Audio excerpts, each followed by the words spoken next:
बिस्मिल्लाहिर्रहमानिर्रहीम। अस्सलाम वालेकुम। मैं हूं सुलेमान सैयद और आप देख रहे हैं मेरा यूट्यूब चैनल। हमारा आज का मौजू है एग्जिस्टेंस ऑफ गॉड। नाज़रीन, ज़माने क़दीम से इंसान के जहन में एक सवाल हमेशा रहा है और आज भी एथीस्ट ये जानना चाहते हैं कि डज़ गॉड एग्जिस्ट।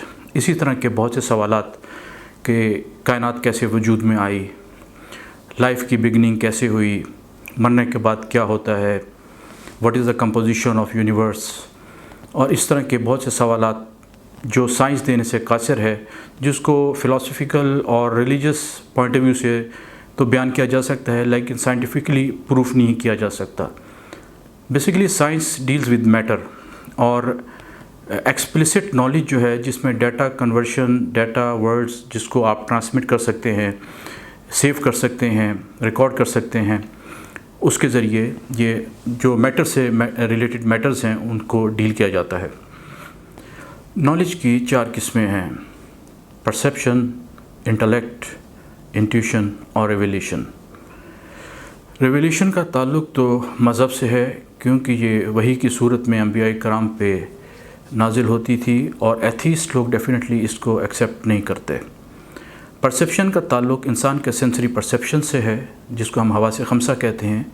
छूने की सलाहियत, देखना, साइट, हेयरिंग, टचिंग, स्मेलिंग, ये सब चीज़ें जो साइंस पे बेस्ड हैं, साइंस जिन पे बेस्ड है, इसको बुनियाद बनाते हैं।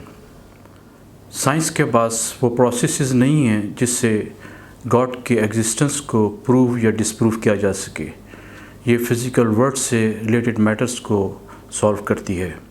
Most fundamental law of science is cause and effect, and it says कि हर मटेरियल इफ़ेक्ट के पीछे कोई कॉज है। सो ये यूनिवर्स जो है ये मटेरियल इफ़ेक्ट है और इसका डेफिनेटली कोई ना कोई कॉज था।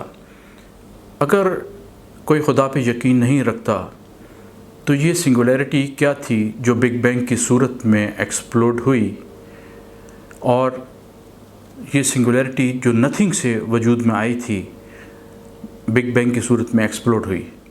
चुनांचे कॉस्मोलॉजिकल आर्गूमेंट ये बनता है कि नंबर 1, हर वो चीज़ जो एग्जिस्ट करती है जिसकी कोई बिगनिंग थी, उसका कोई कॉज भी था। नंबर 2, इसी तरह यूनिवर्स के एग्जिस्ट करने की भी इब्तदा हुई। टाइम, स्पेस, मैटर और एनर्जी वजूद में आए, इनको वजूद में लाने वाला कोई था। चुनांचे इस यूनिवर्स की एग्जिस्टेंस का कोई ना कोई कॉज है, और चूँकि ये कोई भी नहीं बता सकता कि वो कॉज क्या था, हम जानते हैं कि वो खुदा है जिसने इस कायनात को बनाया। नाज़रीन, हम ये भी जानते हैं, हमारे ईमान की रूह से हम ये मालूम है कि अल्लाह रब्बुल इज़्ज़त एटर्नल है, एवरलास्टिंग है, उसकी कोई बिगनिंग नहीं, कोई उसका एंड नहीं। वो टाइम और स्पेस का मोहताज नहीं, बल्कि टाइम और स्पेस उसने क्रिएट की है। ये सब चीज़ें हैं जो हमारे ईमान का हिस्सा हैं, जो हमें इस तरफ लेके जाती हैं कि खुदाए बुज़ुर्ग व बरतर ने इस कायनात की तख्लीक़ में उसकी इब्तदा की। हम ये भी जानते हैं कि अल्लाह सुब्हान तआला जो क्रिएटर है वो अपनी क्रिएशन जैसा नहीं है। लैसा कमिस्लिही शै, उस जैसा कोई नहीं है।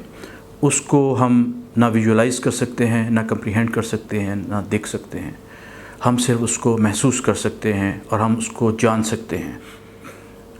और हम समझते हैं, ये कुरान से हम जानते हैं कि अल्लाह ताला ने बनी आदम की पीठों से उनकी औलाद निकाली और उनसे अहद लिया और ये कहा कि क्या मैं तुम्हारा रब नहीं हूँ। सब ने कहा कि हाँ, तू हमारा रब है।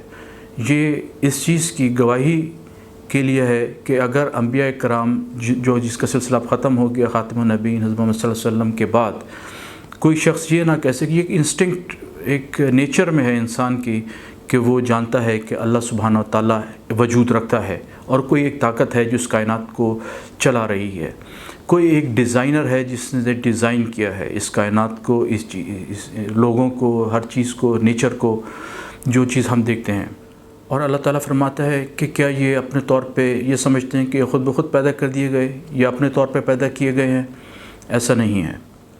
और हमें ये भी मालूम है कि अल्लाह ताला ने जिस तरह कुरान में फ़रमाया कि हमने تمہیں تمہاری ماؤں کے پیٹ سے پیدا کیا اور تم کچھ نہیں جانتے تھے، تم کچھ نہیں سمجھتے تھے، تو اللہ تعالیٰ نے جو انیشل نالج تھی انسان کو، جو ایکوائرڈ نالج ہے، وہ اللہ سبحانہ تعالیٰ کی طرف سے دی گئی۔ انسان اس بلینز آف ایئرس کے اس پیریڈ میں بہت ہی محدود زندگی کا حامل ہے، بہت ہی محدود زندگی رکھتا ہے۔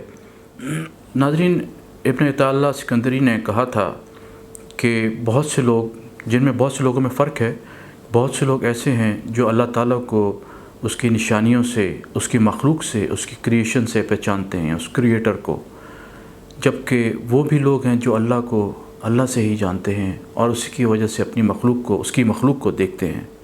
یہ وہ لوگ ہوتے ہیں جو ایلومینیٹڈ ہیں، جن کا دل نور سے بھرا ہوا ہے، اللہ کے علم سے، اس کی محبت سے۔ یہ لوگ اللہ کو پہلے جانتے اور پہچانتے ہیں اور اس کے توسط سے بھی اس کی مخلوقات کو دیکھتے ہیں۔ اگر انسان وہ انٹیوشن نہیں بھی رکھتا تو اس کائنات کی نیچر کو دیکھ کر، مخلوقات کو دیکھ کر، اتنے پرفیکٹ طریقے سے جس طرح اللہ تعالیٰ نے اس سسٹم کو پلیس کیا ہے، اس کو دیکھ کے اسے یقین آ جانا چاہیے کہ کوئی ذات ہے جو اس سب چیزوں کے پیچھے ہے، جو اس کارخانہ قدرت کو چلا رہی ہے۔ آج کے لیے اتنا ہی، اجازت دیجیے۔